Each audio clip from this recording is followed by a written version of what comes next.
హిందూపూర్ నియోజకవర్గం నుంచి ముచ్చటగా మూడవసారి ఎంపికైనటువంటి మన ధీరుడు, మన యోధుడు ఎన్ని హ్యాట్రిక్ విజయాలు అందించారు, ఎన్ని చిత్రాల్లో మనకి తన యొక్క సామర్థ్యాన్ని చూపారో మనకు తెలియందే కాదు. అదొక్కటే కాదు పెద్దలారా, బాలయ్య బాబు గారి గురించి చెప్పుకుంటే బసవరామ తారకం ట్రస్ట్ పేరిట ఆయన అందించేటువంటి సేవలు అనుపమానం, అద్భుతం. క్యాన్సర్ వ్యాధితో బాధపడుతున్నటువంటి అనేక మంది ఆర్తుల్ని రక్షించడం కోసం బసవ తారకం ట్రస్ట్ పక్షాన విశేషమైనటువంటి రీతిలో సేవలు అందిస్తున్న బాలయ్య తమిళనాడు నుంచి ప్రత్యేకంగా విచ్చేసినటువంటి గౌరవనీయుల శ్రీ రజనీకాంత్ గారు విచ్చేశారు. నిరాడంబర యోధుడు, అలాగే మన పెద్దలు మెగాస్టార్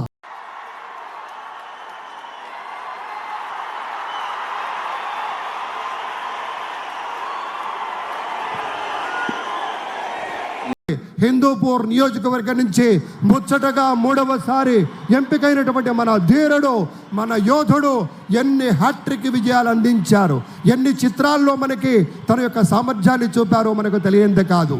అదొక్కటే కాదు పెద్దలారా, బాలయ్య బాబు గారి గురించి చెప్పుకుంటే బసవరామ తారకం ట్రస్ట్ పేరిట ఆయన అందించేటువంటి సేవలు అనుపమానం, అద్భుతం.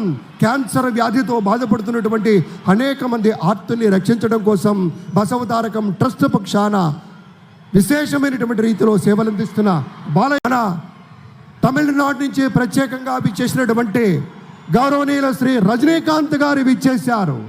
నిరాడంబర యోధుడు, అలాగే మన పెద్దలు మెగాస్టార్